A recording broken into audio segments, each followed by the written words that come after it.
James, I'm sorry you have to see this to start off the morning. I love it. Okay. It's the afternoon on the East Coast. So then that's fine. It's fine. Okay. Yeah. That's totally I'm fine. barely awake. Hey, James, see my cup? Can you read that? Be kind. Just remind Tom throughout the morning. Right. Okay. All right. Will do. Yeah, he sometimes gets a little unruly with my behavior, or maybe my behavior gets a little unruly, and Tom has to. I was going to say it's probably equally on both sides there. Yeah. So we were on the phone yesterday with an agency that does some work with LeadSmart, and I took a little poke at Tom, and I had to stop and apologize to the gal and said, we've known each other for 50 plus years. That happens once in a while. So it was kind of fun. Good. Well, great to see you. Happy to have you with us, James. We're going to talk a little bit more about you and Perimeter Office Products in a few minutes, but wanted to welcome everybody today as we do each week. I'm Kevin Brown. I'm here with my lifelong friend and business partner, Tom Burton. We try and get together every Friday unless somebody's on a plane, in a hospital, or just somewhere that they just can't make it.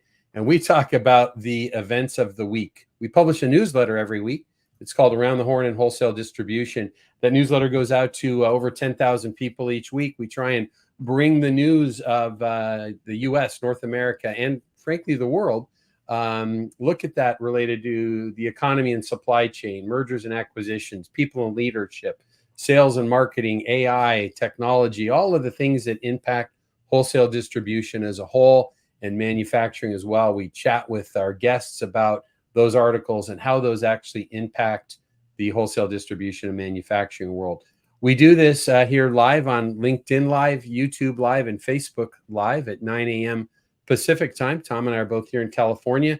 We do that again each week. And then if you're listening or watching us live, you'll see that we're scrolling through that newsletter.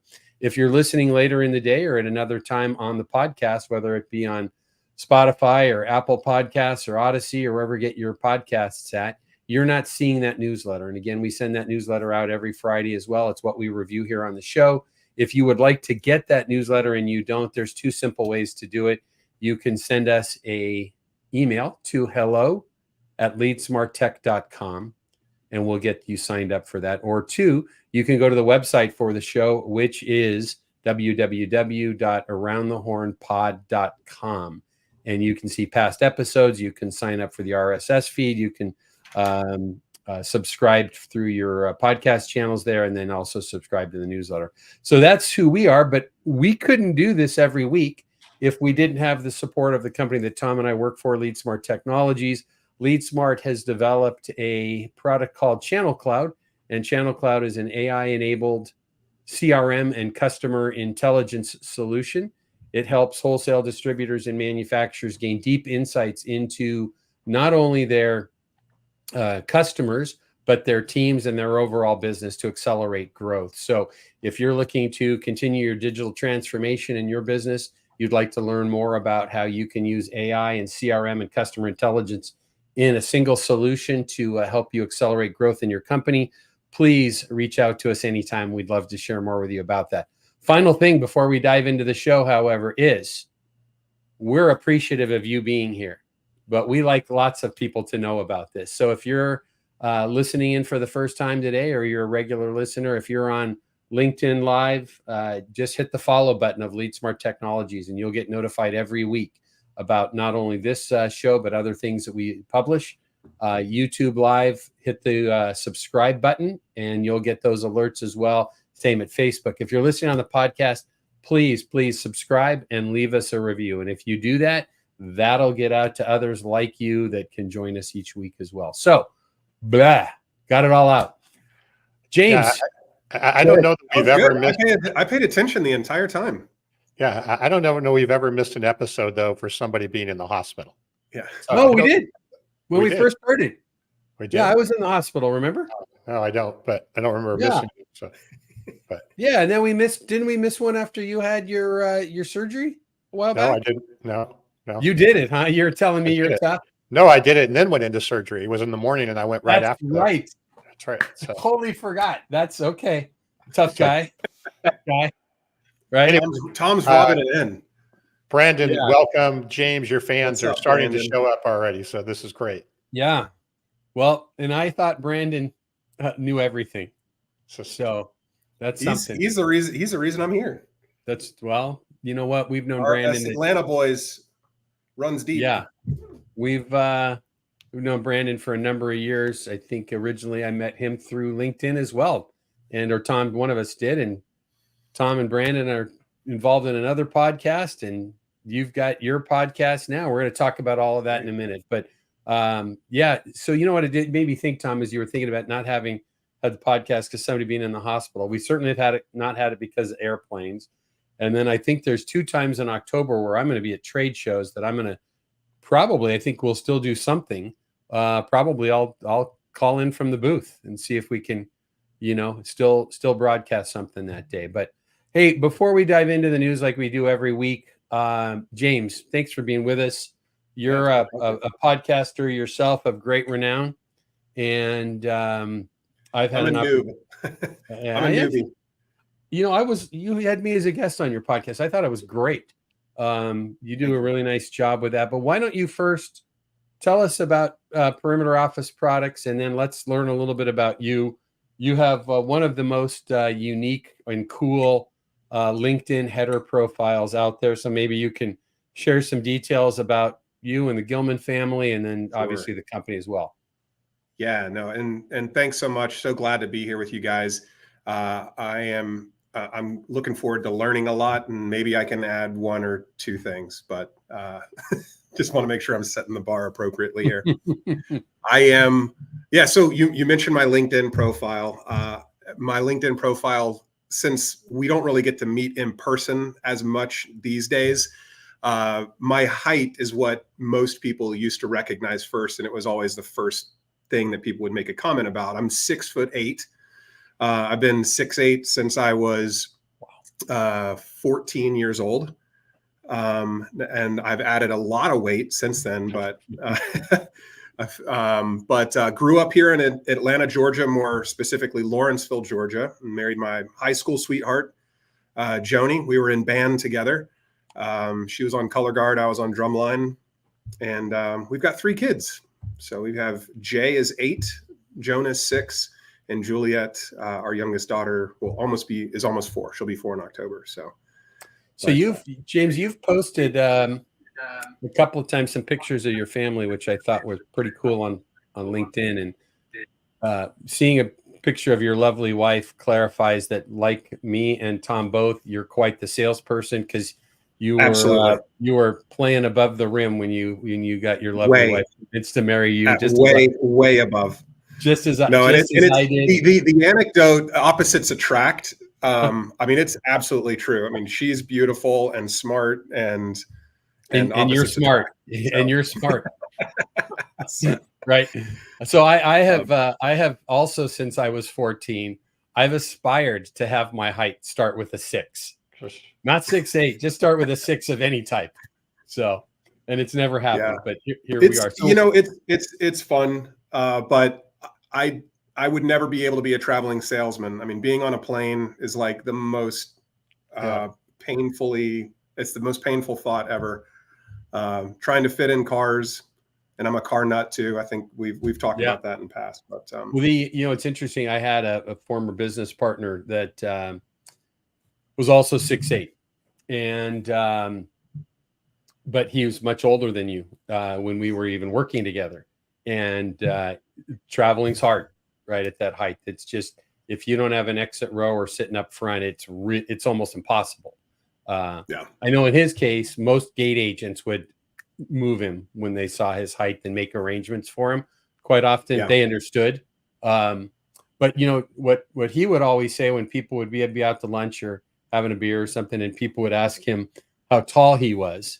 He also happened to be a very well-dressed African-American gentleman. So people, I think, sometimes thought he might be a basketball player. So people would, and when people would ask him, I've been in restaurants with him when people would come and just ask him for an autograph. And he'd literally sign his name on a napkin and hand it to him, not say a word, and just let them go off on their own trying to figure out who he was. But when people would ask him how tall he was, he would say, very. He wouldn't say 6 to 8. He just said very. So there you go. So I've always been fascinated with psychology and how people think, and my dad, I think, helped spur that desire in me. He was always trying to make people laugh and trying to, make people turn their head and kind of think, see if they're actually paying attention and thinking. So my response is 4'3". When somebody asks me how tall I am, yeah, 4'3". And half of the people go, wow, like not even hearing what I'm saying. And the other people go, what? Huh? So yeah, you got to have fun with it, right? That's good. All right. Well, tell us about Perimeter, and then let's dive into the news. But Perimeter is important. Absolutely. I started in sales at Perimeter back in 2009. It was a teeny tiny privately held company.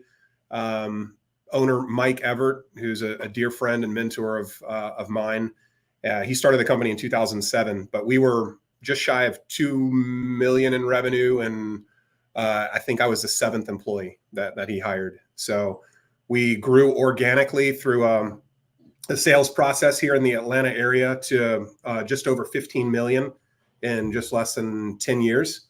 And I think at that time we had maybe 22 people. So, but we were acquired by Office Depot in 2018, became a part of the Federation, which is a group of privately held or independent companies across the country. And we have gone through a couple of acquisitions. We've acquired a couple other companies, and now we've grown almost 70 employees and about 30 million in revenue here in the Atlanta area. So, and I understand you've made some really wise technology decisions in the past year. I absolutely did. Yeah, no, well, I mean, no, but seriously though, a huge challenge I think for a lot of small businesses is, number one, figuring out how the technology works, and even being aware of what technology is even out there. But once you become aware, how do you make it work and how to make everything talk? And if you're not a tech background, that's me. I'm not a techie at all. It's really overwhelming. So we had a CRM system, but nothing talked together. And so after I really started looking into to LeadSmart, and we looked at a number of other ones as well. We chose to move forward with LeadSmart, not only from the technology components, but honestly, and the real tipping point is the relationships. I mean, you guys always did what you said you were going to do, and you guys have always been responsive, and that's held true over the past, I mean, through integration, what has it been, 4 months now, 5 months now?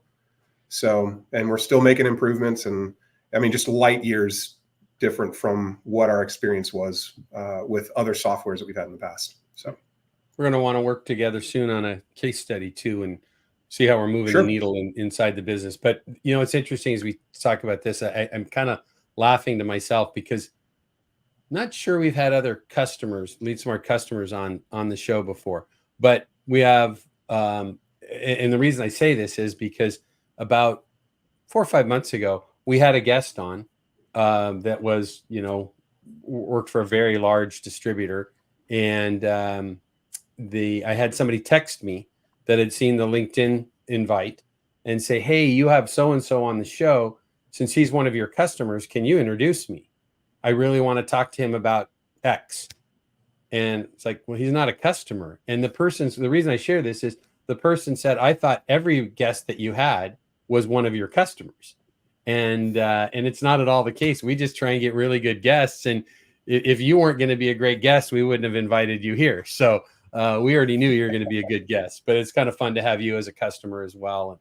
And now what I'd like to call a friend as well. So that's great to Absolutely. have. So, good. Tom, anything to add before we jump into the news? We're going to talk about sales methodology, but James, you were talking about your organic growth and all that stuff. And I've obviously had a chance to work with you guys and understand your sales methodology and your approach. And it's quite remarkable, I think, what you've put into place in terms of the sales process. And I know we're going to talk about some of that in the news, but it's, you look at the growth that you have, I think a lot of that can be attributed to the processes that have been put into place. And then when you start to automate those or have more visibility, it gives it to another level. So anyway. Yeah, totally. All right. Kevin, News. you ready for news? Yeah. Again, we're diving into our newsletter here. First one that we talk about here was from Yahoo Finance. What a bigger than expected Fed rate cut could mean for the stock market. Tom, my guess is right now that you're really thinking about hoping that the Fed goes a half a point or 3/4 of a point and chokes things, and they don't raise again or lower, I should say, again this year. Is that what your thinking would be? That would be a nice idea, but not reality. So they're going to do a 1/4 point. We talked last week about larger cuts, and I agree with that article 100%. If they do something larger, it's going to cause too much of a spook. It'll spook the market too much. The stock market won't react well. Yeah, and it's just so they're going to wade into it with the 1/4 point. So that's what, Tuesday? Next Tuesday? I think it's next week. Yeah, I think it's next week. I think it's the 17th, if I'm not mistaken. That's great. Then what happens after that? I mean, you look at the numbers that just came in. Inflation overall was down, but core inflation was up. And so, it's not, I don't think that there's any slam dunk on anything. And as we've certainly learned, right, if you don't like the way something's going, wait 15 minutes because it's probably going to change. So, but you're gonna be playing with house money starting next week, because there will be one cut, and then it will just be a matter of what happens after that. James, what's your take? You thinking about? I don't know if do you know about our the little wager that Tom and I have? No, I don't. Oh, okay. So Tom has been a believer since, I think this got started at the beginning of the year, didn't it, Tom? Yeah, somewhere around there. Yeah, we were just early in the year. We were talking about cuts, and I was adamant that we would see 2 cuts or more this year. Tom was like, "No way, we're only going to see 1." And all of a sudden, there was a stake involved, and so things are looking promising for me. He's going to be playing with house money. He'll get his cut in September, and he's on house money at that point. Yeah. So, I'd say my worst case scenario is we buy our own stakes. There you go. Yeah, that's the worst case scenario. But I will be having a stake with Tom probably multiple times before the end of the year. So that's the gig. As we that drops us in a little bit to the second article.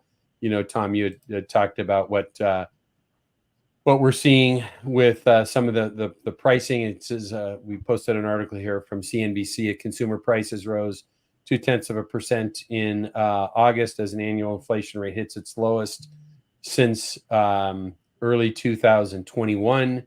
And it talked about 12-month inflation rate at 2.5%, down 0.4 percentage point from the July level.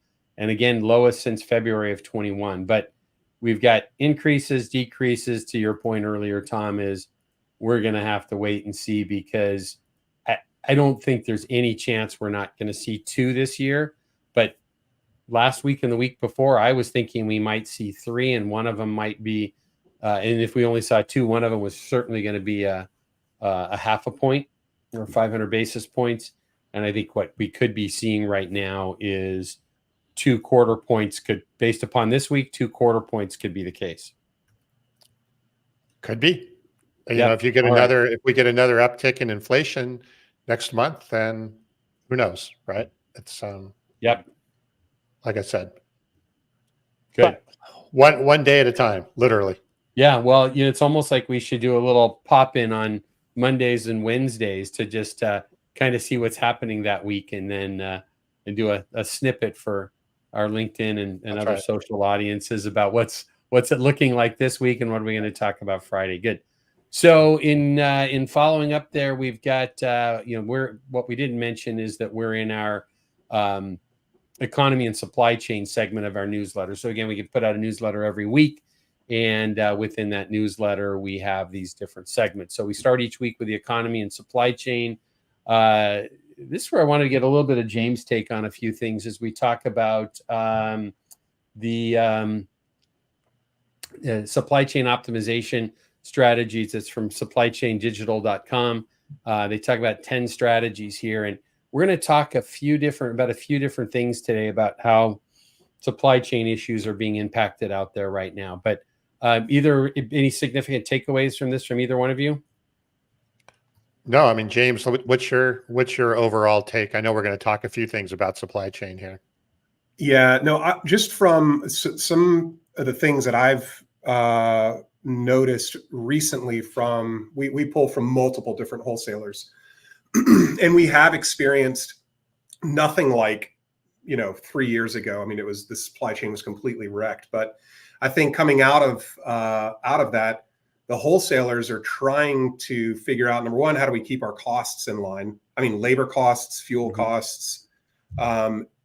It's hard to balance out, especially when you see these big spikes, but still be able to provide that consistent delivery. So we've seen some issues and some hiccups, with moving to a different freight company to try and help lower costs to keep things back in line, but then that impacts delivery.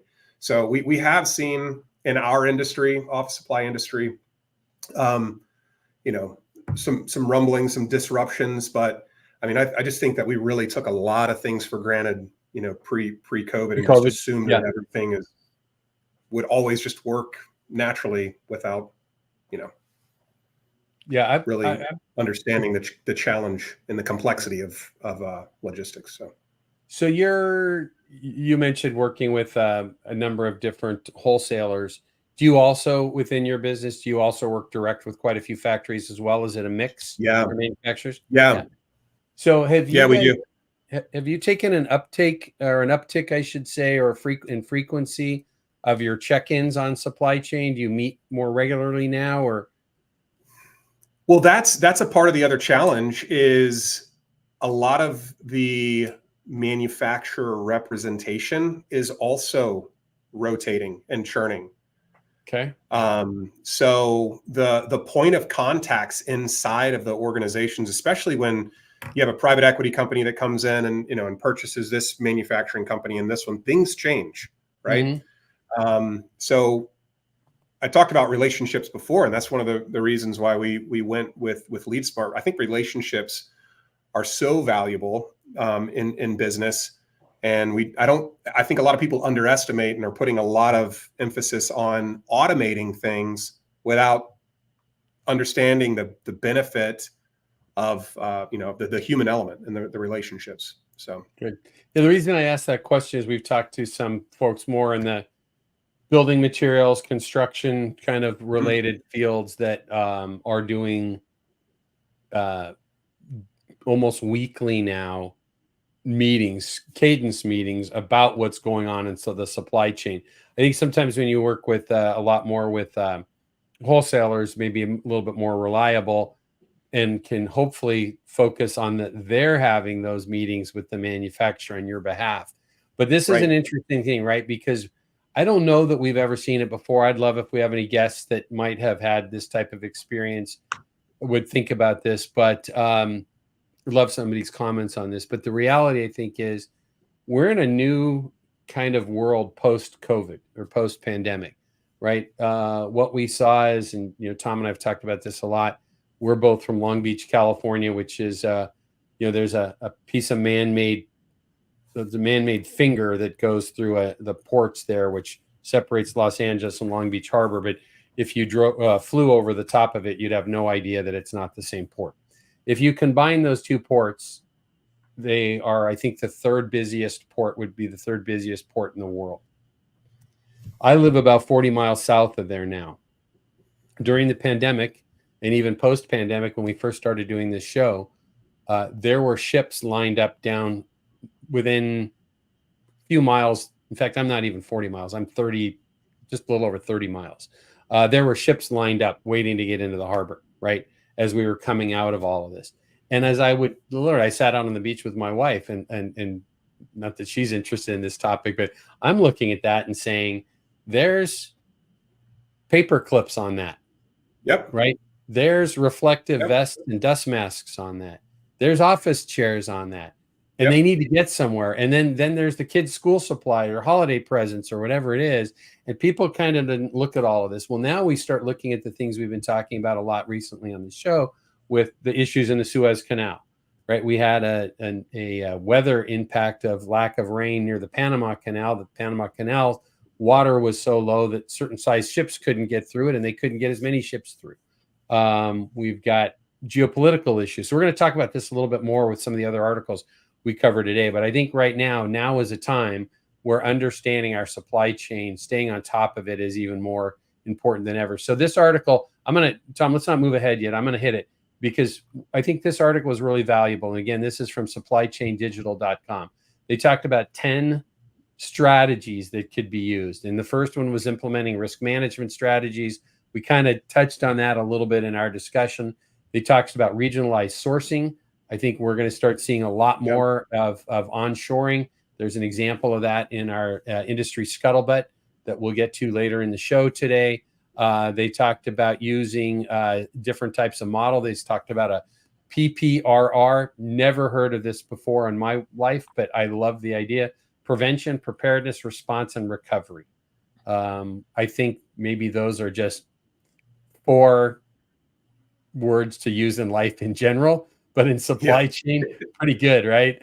And then 7 was invest in employee training. That they fully understood what supply chain issues mean. It talks about Walmart leads the way in investing in employee training for its supply chain. 11,000 stores in 27 countries, 32 billion in inventory. They use tech-driven education to keep all of their people up to speed on what's going on. There's Tom, we were on the phone earlier this week, and I was again yesterday with an executive from an AI company, and that's exactly what they do is they manage supply chain and which warehouse products should be in and so forth, doing more and more of that. They talked about optimizing inventories. Number 5 was enhancing data accuracy and transparency. If your data is bad, your supply chain is going to be horrible. 4 was fostering stronger supplier relationships that James was talking about. 3, implementing sustainable practices. I'm getting to the end. Tom, you see you chomping at the bit to move here. Enhancing demand forecasting. And you know what? There's more and more tools coming available to us specifically through AI that can really, really help demand planning. One of the things we're seeing at LeadSmart with our Channel Cloud CRM and customer intelligence solution is traditionally that is people using our software on the customer-facing side of the company.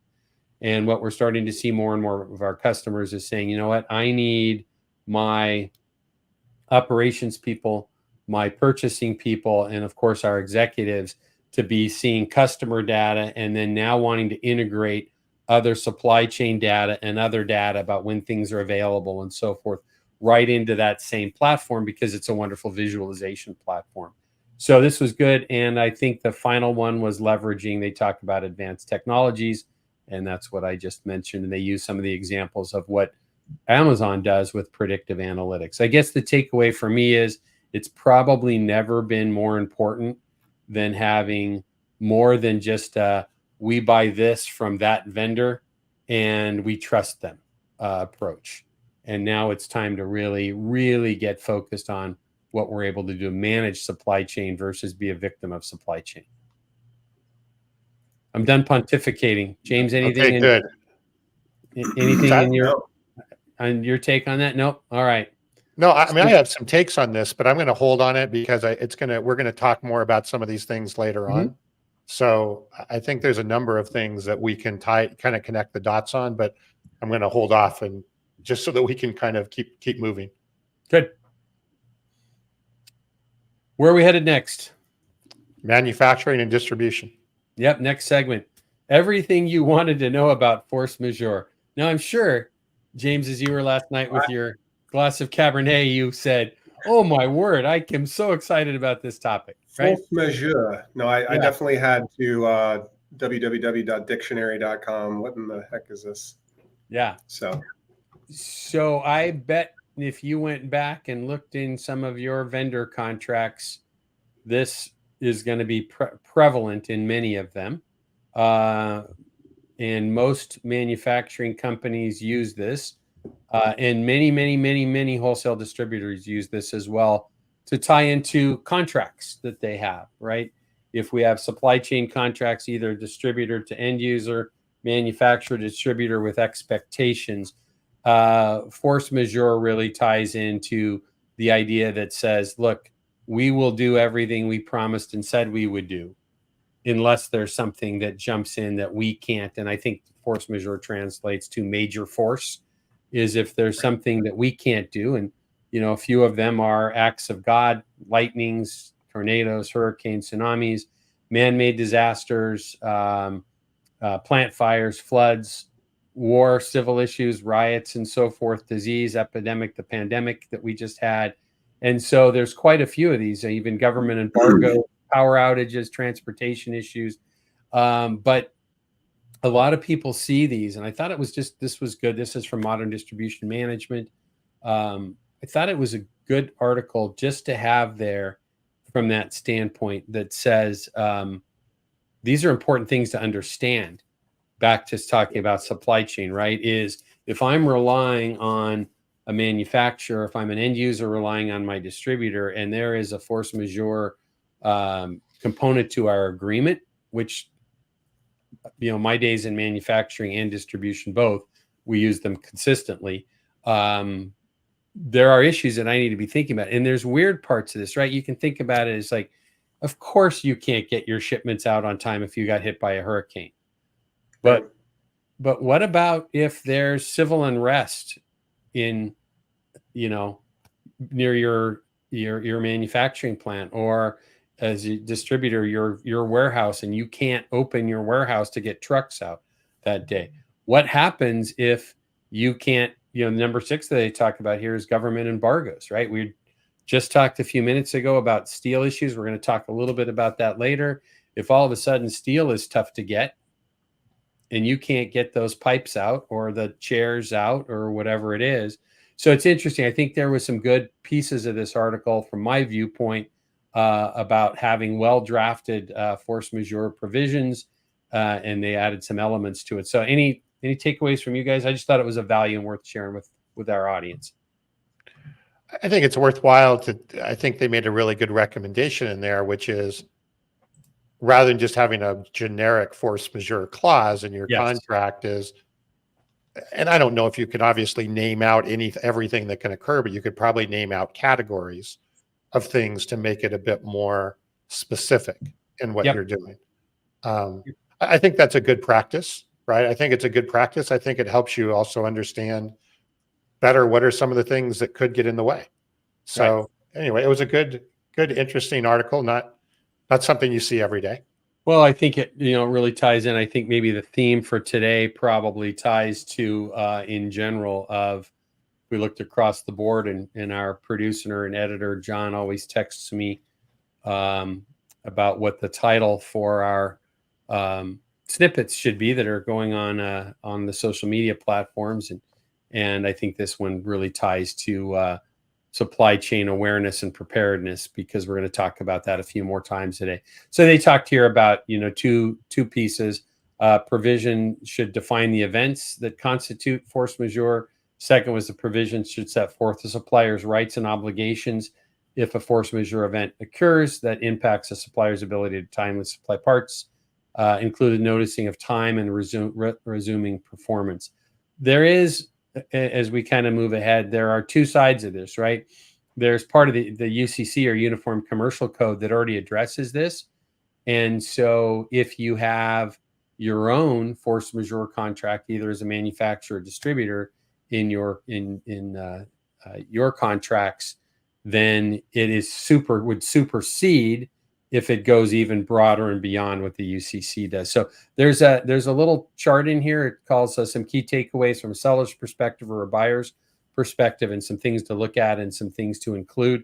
So if you are listening on the podcast and not seeing our screen with these pieces here, this is from Modern Distribution Management, MDM.com. It says it's hurricane season.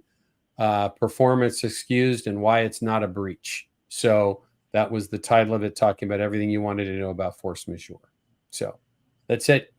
Good morning to Bob joining us here. Aloha. I've got my 100th anniversary podcast Aloha shirt on today as well. So thanks for being with us, Bob. Anything else on force majeure? You guys look enamored with this. I think we've beat it to death. Is the horse dead? Yes. With all right. A little bit of a head nod to the PPRR model. I think you use the word preparedness. Mhm. It's kind of the same. Yeah, Same, principle, right? Yep. Well, and I've said this for forever in my life is that I think we can be successful in life if we understand that recovery is probably the most important thing we're able to do, because stuff comes at us. We can sometimes only be so prepared, and how we're prepared to take those punches that come and recover, whether it's in our business life or our personal life, is key. And that was the final R in that. So it's good stuff. All right. Yeah. Tom, talk to us about steel plants. There's one that's closing, a 150-year-old one closing in Illinois, partially due to Mexican steel imports. And I believe they also blame some of the tariffs and things that come from China, or tariffs not being enforced that Yep. are on some of the things that are coming from China. I think there's a story obviously behind that story that is not clear in here, but interesting that they brought up the point of the sort of Mexican influx of Mexican steel imports. Yep. That's why this was included this week, is from that. Good. Let's catch Bob's quote there back to our last article. Like I said, plans are worthless, but planning priceless. Who's Yes. Ike? Who's Ike for our millennials? Back in the day. Eisenhower, right? Yes. Very good. So plans are worthless, but planning is priceless. Love it. That ties right into failing to plan is planning to fail, right? How many of us had our dad tell us that? So it's good. Yeah, exactly. But back to this plant closing, right? This ties right into what we were talking about last week, where the Biden administration has said that they're likely going to block the Nippon Steel acquisition of U.S. Steel. Both parties that are running, or both candidates that are running for president, have said they would likely do the same. This is going to be an interesting time. And, it's like, oh, guys, why are you talking about steel? Well, you know what? We have lots and lots of wholesale distributors of HVAC products and pipe, valve, and fittings and so forth. James, you probably, if you sat back and thought about all of the things that you have that have steel in them that are in your catalog of tens of thousands of items, I think about desks and chairs, but it's all kinds of stuff that comes out of that. And then when you think about the idea of trying to manufacturers now talking about reshoring, if there's struggles with steel, it's going to be harder to reshore, right? So interesting time. So we'll be continuing to pay attention to that. All right, let's jump into e-commerce and marketing, our next segment. This is kind of an interesting one. We've talked about a lot. B2B buyers and sellers embrace omni-channel sales approach, but there's some nuances to this one. Do you want to kick us off, Tom? Yeah, sure. I mean, I thought this, as you know, I kind of wrote a book on the subject here about the buyer journey. You wrote a book? I did. What's it called? And it's going to be re-released here in the next couple of weeks. Okay, with the revenue zone. See that? The revenue zone. Yeah. Okay. But what I find what I think I've missed in the book, or I need to include more, we talk a lot about the buyer journey, right? That the buyer has a specific journey that they're following. But what this article talks about is not only do they have a journey in terms of what they're researching and what they're looking for, but that journey is taking place across multiple channels, right? So they may be looking for some content and some information on one channel, and then looking for other content and other information on another channel, which I'm sure isn't always consistent, right? Some people may look in one channel and some may look in the other. So as you start to, what I call the yellow brick road, right? As you start to define that yellow brick road for your business and how your buyers go through their research and their evaluation process, it really took it to another level about looking at channels. And I think we even have a the graph here. Would be really helpful. Let's talk about channels related to that a little bit, I think. Yeah. I mean, I thought was a great graph, right? Of talking about buyers using multiple channels, email, phone, in person, mobile, online chat, Right. text, messenger, website, all of those things, right? All of these different places where they may be going to get information or to, engage or to, move the ball down the field or whatever it is in their buyer journey. I think this is really important. I'm glad you're outlining that, Tom, because I think a lot of times we talk about and people just think about, oh, they're, engaging from a standpoint of whether they're on our website or whether they're calling us or we're seeing them in person. But, huge number. I mean, and even this chart that we're showing now, if you're listening on the podcast, you're not seeing our screen, but we're looking at a chart of usage of omni-channel buying or multiple channels to interact that with sellers that B2B buyers are doing. And it talks about email, phone, in-person, mobile app, online chat, online portal, texting, SMS, messenger apps, online knowledge bases, social media, online communities, and video chat. Now, this is 10 channels, and it says the average retail customer is only using 8 in that setting. So it's kind of interesting that a B2B buyer is even more engaged in this omni-channel world.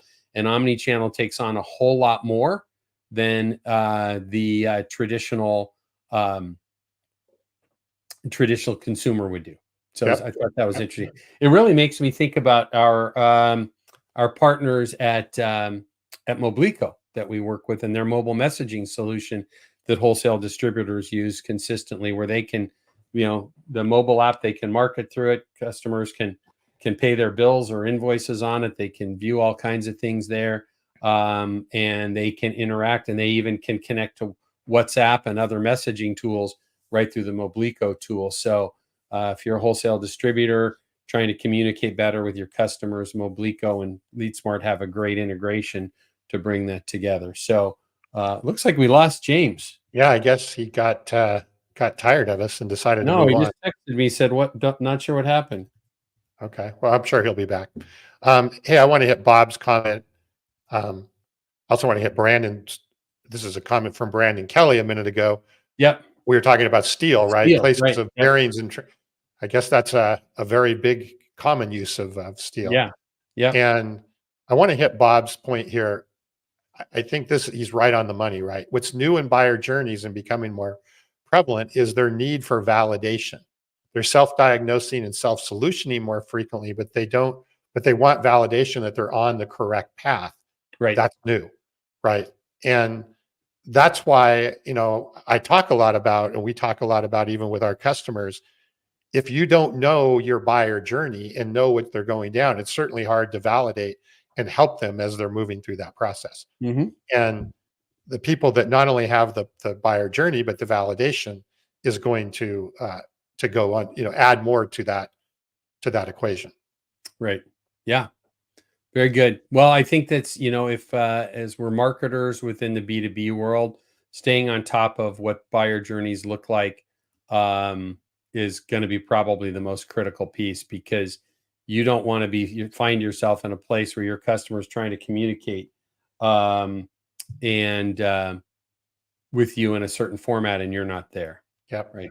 That's the key. And the buyers get to go wherever they want to go to buy. It's pretty rare these days where we find that option. So looks like James is struggling to get back in here. So yeah, he's having some technical difficulties. We'll get him back. Yeah, we'll get All him right, back. let's jump ahead. I'm going to message him real quick. Take us to our next article, Tom. Oh, here he comes. James, are you back? All right. Got you. Can you hear me now? We can hear you now. My internet just decided to take a nap. I don't know what was going on. I switched on the other one. Sorry, guys. It saw those buyer journey channels and it got overwhelmed and said, "Oh my God!" No, that's what I get excited about. Yeah. Yep. No, this is we were talking about while you were gone was I like this term, journey mapping. Right? Mm-hmm. That's what Brandon is saying. It's journey mapping is and that journey map has to not only look at the channel, but what content and information and actions are taking place within that channel. Kind of a matrix, if you will. I think that journey mapping sounds like a yellow brick road, and the journey mapping is a great term. I agree. you're mapping your yellow brick road journey. I think that yellow brick road's a little tired. I think you should see if Brandon's copyrighted that journey mapping thing, and if he hasn't, then you should drop it into your book. Okay. So, if you do, I'm gonna want a piece of every sale. So okay, all right, I'll send you 50 cents. I'll take 50 cents for every book you sell. Happily. This has been recorded. You heard it too, James. It's locked in. Okay. All right. Let's move on. Yeah. Nobody cares about that, do they? All right. So a little bit more there about exploring the journey of digital transformation manufacturing, article from Forbes. Why don't we bounce past that? Because there was a lot from that tied into what we've just been discussing. Takeaway on the day, right, is understand your customer's journey, and it doesn't matter what business you're in. And I think that's one of the struggles we see a lot when we talk about, and we think about, I think Brandon Kelly that's with us today, was commenting about bearings and power transmission. I was just at Affiliated Distributors bearing and power transmission event a few weeks ago. That's where the folks that are keeping factories running and job sites running are at, right? With conveyor belts and chains and power transmission tool things, equipment, and so forth. And most people don't think about that because that is an old school industry, right? You just think about, we got a delivery truck coming and it drops this stuff off at the factory, and somehow at the other end of that, I get a widget that comes to me through a distributor of some sort. But the reality of it is that B2B buyer that's buying that widget to use in his factory. And I use this example all the time, right? He just probably at his lunch break ordered Uber Eats to deliver food, might have bought something on Amazon, and is taking his girlfriend to a movie that night that he's buying the tickets online on his phone as well. Whole different world than when I was first selling in wholesale distribution and going out to visiting plants in the early 1990s, where you just met up with Joe Bob on Thursdays because you brought donuts in or bagels in, and he was going to talk to you about what his needs were, and you're going to tour the plant to see a new piece of equipment. These days are not completely gone, but moving away quickly. So, buyer journey. Yes. Technology, cybersecurity, AI. That's our next segment for the day. Transforming supply chain management, the impact of AI and data science. Tom, you would be probably, James, no offense, but I'm going to suggest that Tom's probably our expert on data science here. 1,000,000%. Yes. Tom, you have a degree in computer science that qualifies you to chat more about this. Well, I mean, this article really gets into some deep stuff. Huh? So, yeah. I mean, if I remember, there's some pretty intense equations in there and stuff that they're going through related to the data science. But I think, going kind of popping back up a bit higher, and I think we even have another article about this, and this is more and more technology and AI is going to be used, if nothing else, to help model or put the what ifs right into the supply chain process. And the deeper you can get on the what if. In fact, Kevin, you mentioned a call we had earlier this week, right, where they've actually created a digital twin, if you will, for your supply chain, that you can say, what if this changes, or if that changes or puts into place. I wanted to ask James, though, and I'm kind of U-turning a little bit from one of the things we were talking about earlier, but I think it ties into what we were just talking about customer experience. James, how tolerant are you seeing that your customers are when they can't get things, right? Is the tolerance, are your customers tolerant at all of the supply chain issues that you may run into? Or are they just like, hey, that's your job, I just want it when I want it, and I don't want to hear that? Because supply chain these issues become a customer issue as much as they become an operations or a logistics issue.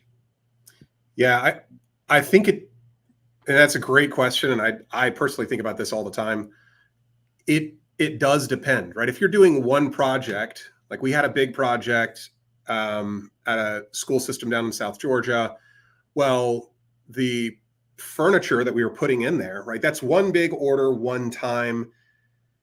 And the customer was understanding. We explained to him, hey, there was a private equity company that bought this laminate company, and they decided to do inventory. Well, the piece that you bought now, I mean, 2 months ago, it impacted us not being able to get the piece that they ordered that we were expecting. Delivered everything down there. The customer was understanding of that.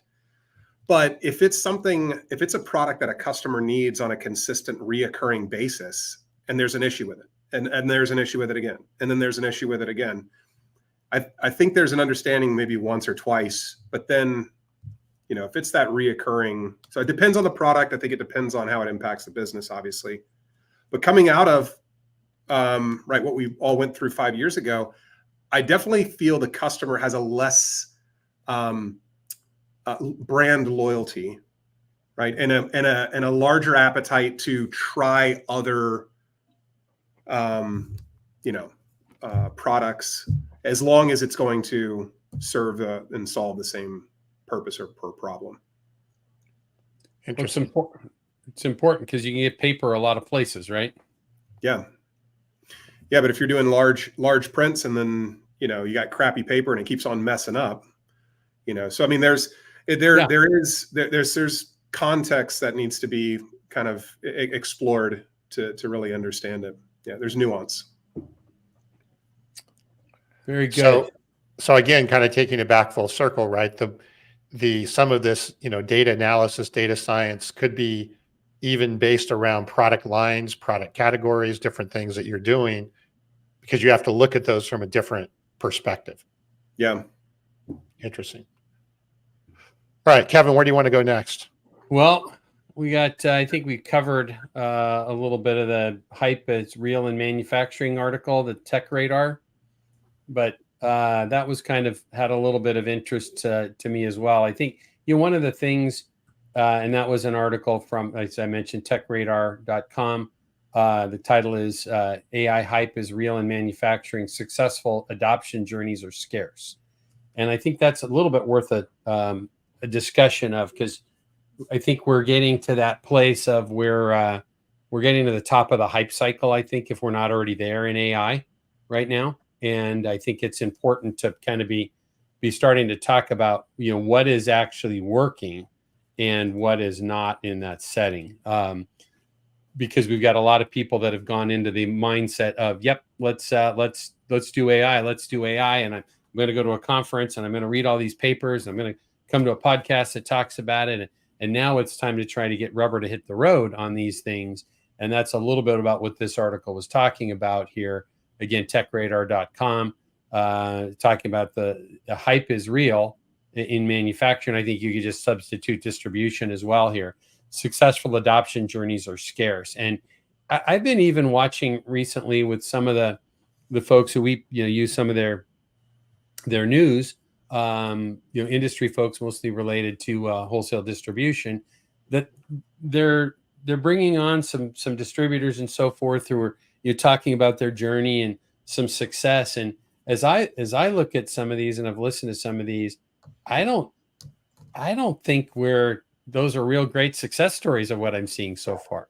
I think what we're going to see, and Tom, you talk about this quite a bit, just in general conversations that we have, is that we're barely embryonic stage of what AI is going to do, right? And so people are thinking about, even the example you used a few minutes ago, Tom, about talking about digital twins, is that was kind of the first really good example that could go into distribution, that is real and could be used today, the one you mentioned earlier.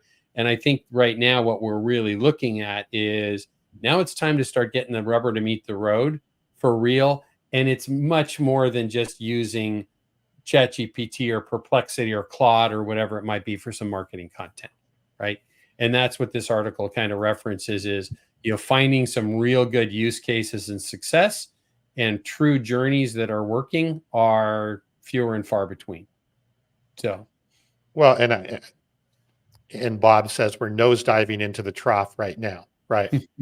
I 100% agree that the hype of AI as we know it today is definitely nosediving into the trough. But I think as the application of AI as we know it today has fallen short of expectations, hence what this article is saying. Yeah. Right.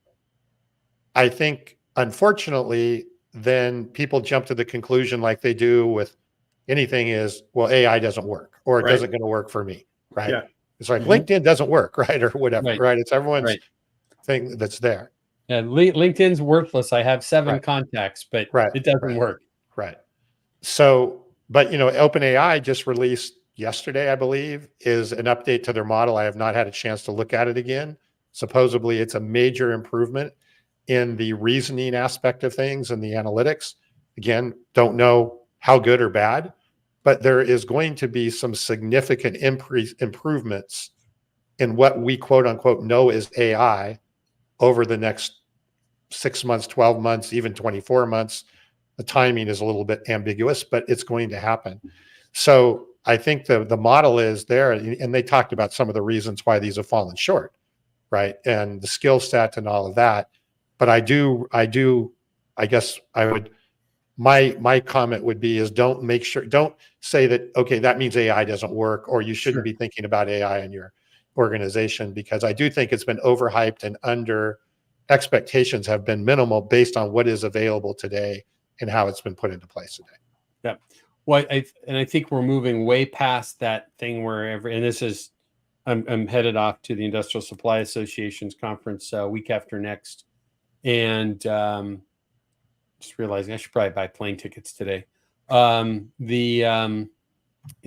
Orlando, and they've got a little bit of content planned there. It's always a great event that ISA does, but they got a little content there surrounding AI as well. But in so many of the events that I've been traveling to, or even podcasts that we listen to relating to wholesale distribution and manufacturing, we're kind of hearing the same stuff about here, that we're painting the picture of the future, but then we're saying today is the idea of, well, just get started, right? I said this earlier, right? Just get started. Use ChatGPT, but we've also talked here about in the show a number of times about putting some parameters and some guardrails within your organization about how people are using those things. So to just say, yeah, I'm starting to use AI because I let my marketing team have a paid ChatGPT account is not AI, right? And now really digging into what it is we can do to transform our organization. And that's kind of tying back to what this article talks about. They talk about, avoid what to do to avoid stalling, right? They talk about Gartner's hype cycle that we mentioned earlier. Some tools for success, finding the data, what's the inside of the balance of the crucial data that you want to use, being cautious about getting stuck in analysis paralysis, cutting Right. through the data clutter, expect some employee pushback, focus on the fact that AI is there to empower, not replace. And so there's a series of good points in this. Again, this is Tech Radar. The article is AI hype is real in manufacturing. Successful adoption journeys are scarce. And again, I would suggest you just drop wholesale distribution in for where it says manufacturing if you're a wholesale distributor. Tom, before we jump ahead, James, any thoughts on that about adopting AI? Yeah, no, I mean, think point number 2 in the article was what stood out most to me. And I alluded to it earlier in the show, that analysis paralysis, right? As a leader, you're just so bombarded with all these different options and things are moving quickly. You don't want to get left behind, but you also still have to run the business too. It's like at some point you just need to make a decision and move on. And in that decision process, got to understand what you're trying to accomplish, right? Right. Yep. That's why you're able to get started early with AI with Genius Feed within LeadSmart Channel Cloud, and setting some alerts to your team of what quotes are due and what customers are not buying categories and so forth. So those are some early phase things that can be done quickly and easily now. Hey, Tom, before we jump ahead here to the next article, just as a quick reminder to everybody, if you're listening in on the podcast and you're not seeing our screens of these 3 handsome devils here, we get together every week and we do this, but we're reviewing the newsletter that we publish on Friday mornings. It's called Around the Horn and Wholesale Distribution. So if you're listening and not seeing, you would not be seeing that newsletter. If you would like to get that newsletter, please let us know. 2 ways, simple, either an email to hello@leadsmarttech.com, LeadSmart being the sponsor of the show, or 2, go to www.aroundthehornpod.com, and you can sign up there as well as see previous episodes. So Tom, sales and mergers and acquisition segment that we talk about each week. How distributors can layer insight selling into their sales methodology from the distribution strategy group. Our good friends, Dr. Jonathan Bine and Ian Heller over there. Going to be seeing Ian in a few weeks in Boulder. So any thoughts or takeaways from that to get started on it? Well, there's quite a bit in here, actually, Yep. in this article, kind of two parts to it. One, I mentioned James earlier about, how impressed I've been with your sales methodology and sales process, right? And you probably take it for granted because you've been doing it that way. But many distributors that we work with have almost zero sales methodology or sales process. In fact, it's all based around the salesperson, right? The salesperson each way has their own sales process and methodology. But what this talks about in the article is, okay, you have a methodology, but then how do you incorporate into your methodology more value add essentially to your customers by providing, or your prospects or customers, by providing them insights or information about the market or about their business or about their, and again, this is another place where AI and some AI tools can really give you a big advantage, right? If you're using them on the behalf of to provide that insight into the customer. And James, be interested in your take. Do you see an opportunity, even in your business? I would think so, to provide a lot of insights into your customer about what's going on in the market, their business, and all of that. And you mentioned earlier, loyalty is sort of becoming a thing of the past, but maybe this could be something to help put some more of that loyalty into the equation. Yeah, no, it's something that is really, really exciting. The process that I grew up with was extremely manual. And by manual, I mean literally picking up the phone. Like each step is relying upon, number one, me remembering what the next step is, and then me actually doing it. Mm-hmm. And a lot of times that's why organizations don't get the lift that they think they're going to, is just because of the consistency and the repeatability of the sales nature and their sales team.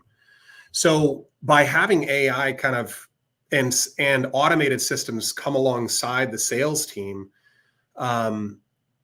honestly, it could help. Yes, it's going to help improve the productivity, but think about that salesperson in a day. He's not spending wasting mental energy on a specific task. He's being reminded, and now can actually pour more of that energy into connecting with the customer. Yep. I love that. So instead of spending the time trying to understand, what the motivation is for this business, how about have, AI tell me, hey, what are the initiatives of this company? And it scours the entire, internet, and then it can feed that to you. So it's feeding you data. It's not going to remove the human element, but if we use the tools the right way, it could really aid and help that sales rep stand out amongst the crowd. But I love that. We're going to really augment what they're looking to do. And that's the goal of these things.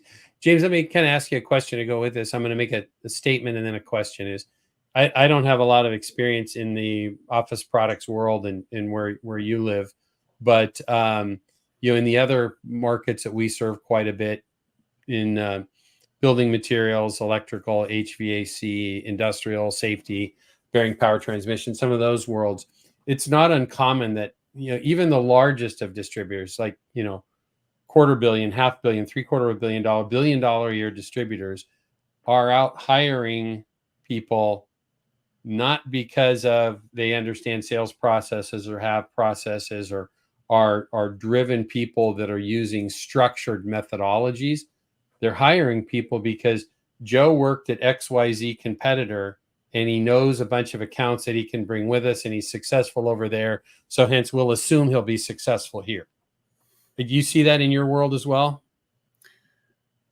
Yes. Yes, I do. And I have two different schools of thought on it. I mean, if you have a well-defined sales process, it's almost not advantageous to bring somebody in from the industry. Okay. Because you're going to have to help them unlearn whatever processes that they had to employ at the other company that doesn't have the mojo that your organization does, right? So, I mean, in many cases, I'd almost instead of the experience, I focus more on the mindset and the willingness to learn. You're good. So are you saying you're better served not trying to hire the superstar maybe, or the perceived superstar who may be a one-man band or a one-person band, and somebody who is going to be more of the team player? 1,000,000%. And a lot of people, I will double down. I'm a culture guy through and through. So you can hire a superstar and he could be bringing on accounts, but if he's a jerk or she's a jerk and interrupting other things inside of your company, you can't grow an organization around a single person. Right. Yeah, that's great. I just as you talking about that, it brings up an example. There was a distributor, safety equipment and industrial equipment distributor here in Southern California that I called on years ago when I was a manufacturer's rep in the 90s and early 2000s, and their focus for their hiring was on copy machine sales guys. And the reasoning behind that was, and they said any copy sales guy that came and knocked on their door and cold called them, they'd see. One of the two owners would have a meeting, and he would listen to the entire pitch about the copy machine. And if the guy was good, they'd offer him a job. Yep. Because they said, you know what? The guy's got enough personality and gumption that he's willing to knock on my door and probably get thrown out on his ear. And if he did a good presentation about copy machines, they literally would offer him a job because they know he knows how to get up and out of bed every morning. They know he knows how to at least face his first set of obstacles. And sometimes showing up is the most important thing. Totally. And so that was their mindset, right? Is we'll teach him how to sell, right? He does. So he knows how to sell and he knows how to self-motivate. So we'll teach him how to sell grinding wheels or hard hats or whatever it is. That's the easy part, is getting that person that can go get started is interesting. So just as you were talking about that, it triggered that old story for me. Yeah. So, I think, hitting Bob's comment here, right? Yeah. The key is the person coachable or 100%. Not, right? And, I'm not saying that all superstars aren't coachable. Some are, but a lot of times they're, they've operated based on their superstar ability, not on a team approach. That's there. Well, last part of that before we jump ahead is, it just makes me think, Tom, within our company, LeadSmart, we use EOS, the Entrepreneur Operating System, right? And within EOS, you've identified all of your core values of a company. And if you've done a good job identifying your core values of your company, then you just use the simple people analyzer tool, which EOS has published.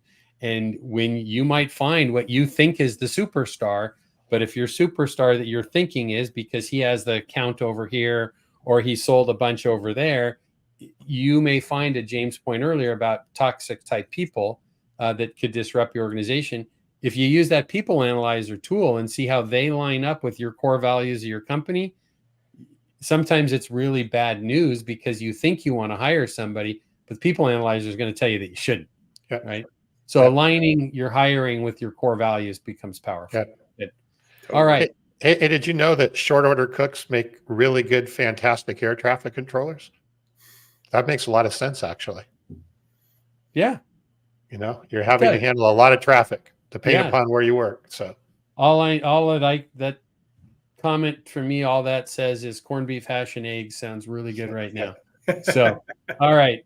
So moving on, Graybar appoints a customer experience leader. You know what? We won't spend much time on that. Graybar, huge electrical distributor and a little bit of industrial distribution as well. The reason I shared that today in this segment was that customer experience is everything these days. We talked about it multiple times earlier today. Understanding customer journey is important. It's what we enable our customers to do at LeadSmart by taking ERP data, e-commerce data, marketing data, bringing that into a single platform and running AI tools against that to travel and watch the customer's journey with them. So it's cool to see a company of Graybar's size putting somebody in charge of as a senior leader in the organization of customer experience. So congratulations to them. Yep. Good. All right. In that segment, Distribution Strategy Group published a piece too about merger and acquisitions create sales and marketing friction. Here's how to get rid of it. So a bunch of steps as you see markets, or should say, as you see companies starting to align with each other. This was written by an attorney on behalf of Distribution Strategy Group. So she's a consultant and attorney, I believe. So it was kind of interesting. It talks about, integrating tech stacks and data and integration of people and building culture within the article, integration of brand and communications, and integration of the organizational structure. James, you went through this when Perimeter was acquired, right? Was there any great steps that you guys took and put in place? Because of the nature of the group that we became a part of, no, not really. And that was done very intentionally. In our industry, decades ago, I mean, there's been too many examples of great organizations that were acquired by another company and then forced to assume that company's everything. And I mean, that's why I'm such a culture warrior. It's really difficult to build, and it's super easy to lose. And so we did acquire 2 other local companies, Office Depot and then rolled those underneath Perimeter. And amazing people, great clients, and but there was definitely some things that were exposed from my perspective on like internal nomenclature and just things that we took for granted. Had no idea. I mean, other people coming in and like, what, free trial or, raving fan? Like, what does this mean? So it really exposed to us a lot of the things that we needed to start documenting and paying attention to, clarifying, I should say, processes. So yeah, for a lot of businesses and leaders, that is something that you should pay attention to. Is if somebody came in from the outside, had no idea, could they understand easily and quickly what you do in the internal processes? Probably some good takeaways from that article if you're going to acquire or be acquired. Good. So, for sure. Tom, as we jump ahead, we have a people and leadership segment each week. We're kind of running short on time, but a couple of articles there. One's from CFOdive.com, companies boosting salary budgets at near record pace in 2025. And the second article talks about, it's from TED Magazine, the electrical distributor, talking about labor costs remain high for small businesses. I think we've had all this challenge, and James, you could probably comment on this as well. As we read constantly about the difficulty earlier in the year and last year about even finding people to come to work. Well, now we're getting them to come to work, and that is showing in the job market that, we're getting people back to work, but they want to make more money. Yep. So what's your experience been with that? It has been. We had some difficulty filling out our accounting department, finding somebody qualified. We made a couple of moves just because we feared burnout from some of our higher level executives. I mean, they were doing 3 people's jobs, so we just need to get somebody in here. But then that created more issues because the person who was supposed to be doing the job wasn't doing the job. And so again, there's a reason why I'm a culture warrior, is when people believe in the vision and the company and the people that they're working with more than the crap that they're having to deal with on a daily basis. It helps to keep that team intact. Right? I think we have a new hashtag or a new T-shirt. Culture trumps crap. I love it. Yeah. It really does. And all businesses go through crap, right? I mean, that's just a part of business. That's right. So what are you doing to make sure that your people are going to be able to weather those storms? Good. Well, I think this is something we'll probably be seeing and talking more about in the coming months and next year, is about labor costs and the challenges. And I just think about it as, I was getting food the other day at El Pollo Loco. You guys have El Pollo Loco in Atlanta? Yeah, we do. Yes. Good for you. I'm happy to hear it. And so we eat there all the time, right? There's one right down the hill from our house, and it's like 25 plus bucks for the two of us, or 30 bucks for the two of us there, and it used to be 16, 17. I mean, it's just crazy. Yeah. And we're seeing this across the board, right? But that all ties to, there's food cost increases, obviously, but it certainly ties in a lot to the salaries and the hourly wages that people are making. So, it does. All right, Tom, as we wind down for today, we have an industry scuttlebutt section each week.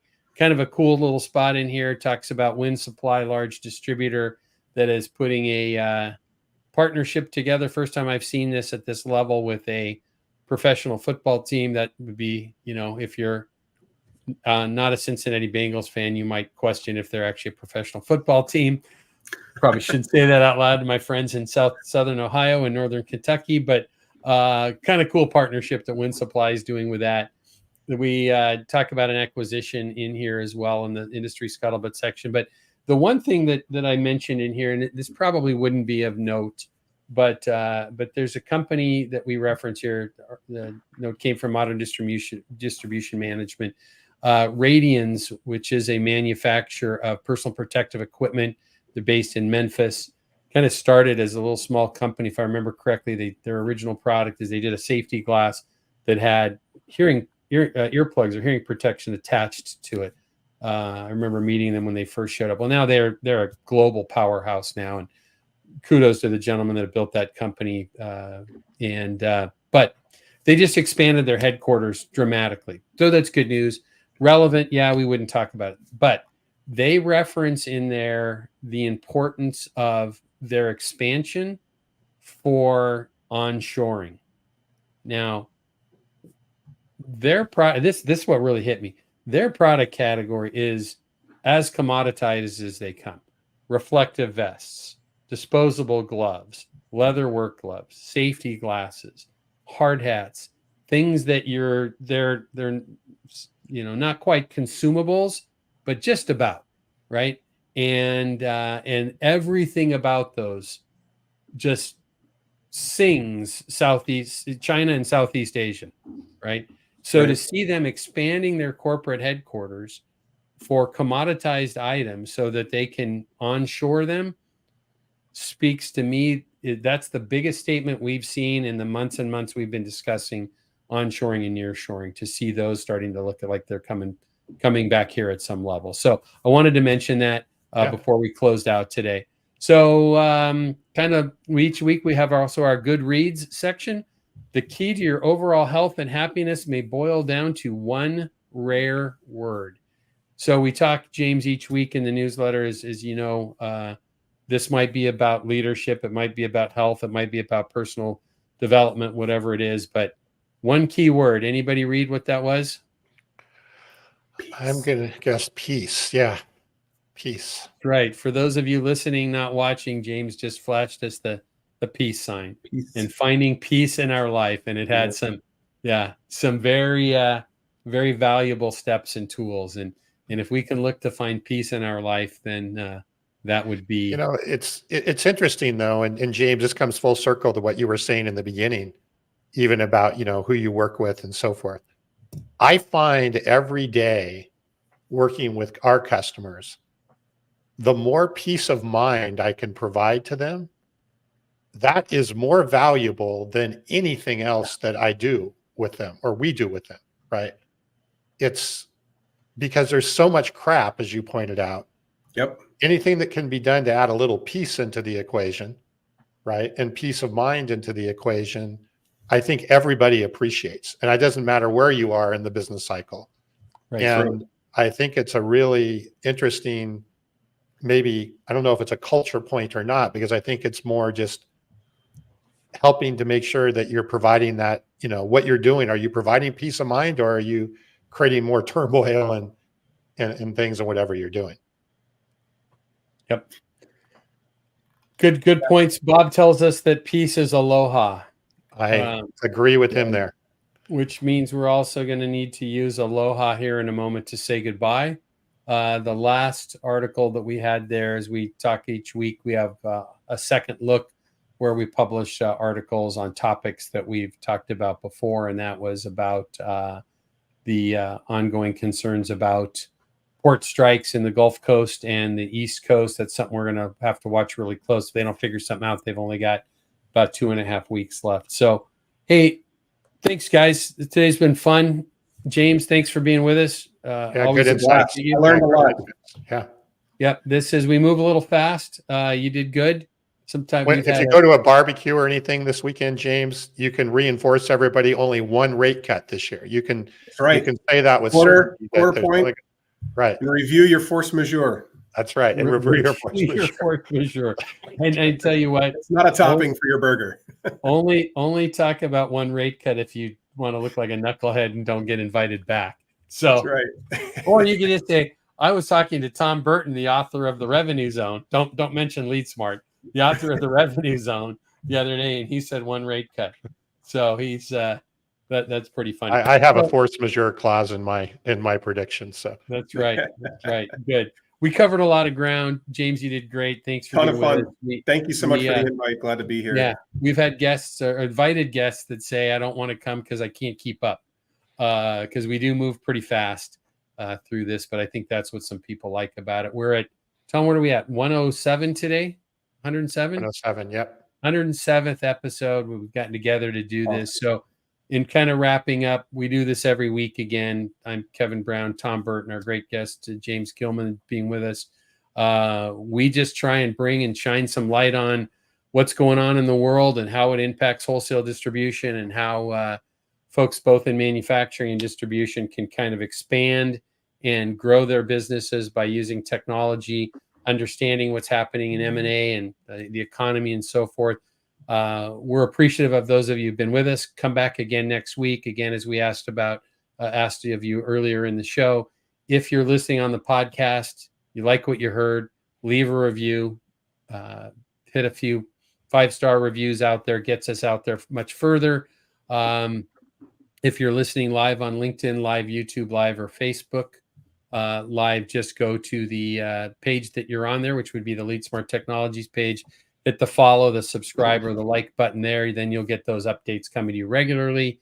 And then again, we said multiple times today, if you'd like the newsletter, just go to the podcast website, which is www.aroundthehornpod.com. We'll get the newsletter out to you. We're appreciative of everybody. We're thankful. We'll wish you all a great weekend. Be kind, do good things, and stay safe. Yeah. Thanks, everybody. Have a good weekend.